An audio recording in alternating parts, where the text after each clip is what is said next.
సమాజంలో అసమానత మీద అలుపెరగని పోరాటం చేసి మహిళా హక్కుల కోసం సావిత్రిబాయి పూలే విశేష కృషి చేశారని టీడీపీ నాయకులు తాడిబోయిన హరిప్రసాద్ కొనియాడారు. సావిత్రిబాయి పూలే జయంతి సందర్భంగా నివాళులర్పించారు. స్థానిక రామలింగేశ్వరపేటలోని తెలుగుదేశం పార్టీ కార్యాలయంలో సావిత్రిబాయి పూలే 193వ జయంతిని శుక్రవారం ఘనంగా నిర్వహించారు. టీడీపీ నాయకులు కార్యకర్తలు పాల్గొని మహిళాభ్యున్నతికి కృషి చేసిన సావిత్రిబాయి పూలే సేవలను స్మరించుకుంటూ నివాళులర్పించారు. ఈ సందర్భంగా టీడీపీ పట్టణ అధ్యక్షుడు తాడిబోయిన హరిప్రసాద్ పలువురు నాయకులు మాట్లాడుతూ భారతదేశంలో మహిళలకు విద్యా అవకాశాలు కల్పించాలని పోరాడిన గొప్ప యోధురాలు సావిత్రిబాయి అని స్మరించుకున్నారు.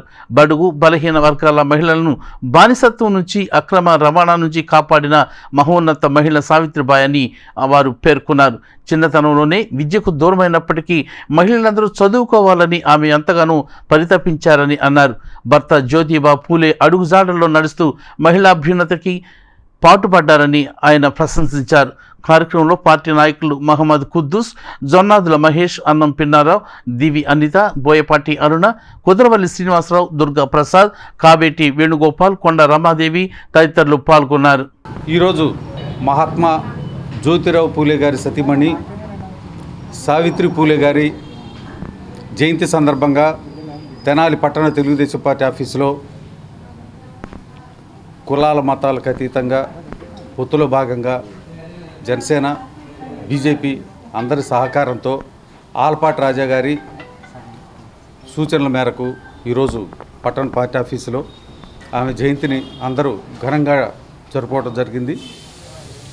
మహానుభావురాలు ఆమె 9వ ఏటనే వివాహం చేసుకొని ఆమెకి చదువు మీద ఉన్న మక్కువతోటి జ్యోతిబా పూలే గారు నిరక్షరాస్యులైన ఆమెకు చదువు చెప్పి ఆమె చేత మొట్టమొదటి ఉపాధ్యాయురాలను చేసిన ఘనత జ్యోతిబా పూలే గారికే దక్కుతుంది.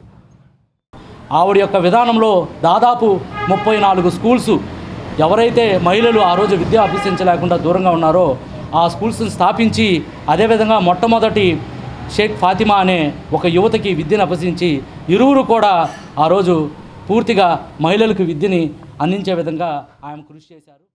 మరి ఆనాడే సావిత్రిబాయి పూలే గారు దీనికి అంకురార్పణ చేశారు. దాన్ని స్ఫూర్తిగా తీసుకుని మన అన్న నందమూరి తారక రామారావు గారు కానీ, అలాగే మన ప్రియతమ నేత చంద్రబాబు నాయుడు గారు కానీ ఈ రోజున మహిళా సాధికారత కోసం చేస్తున్నటువంటి కృషి మనందరికీ తెలిసిన విషయమే. కాబట్టి నిజమైనటువంటి మహిళా సాధికారతని మనం పుణికి పుచ్చుకున్నప్పుడే సావిత్రిబాయి పూలే గారికి మనం నిజమైనటువంటి నివాళి అర్పించిన వారు అవుతామని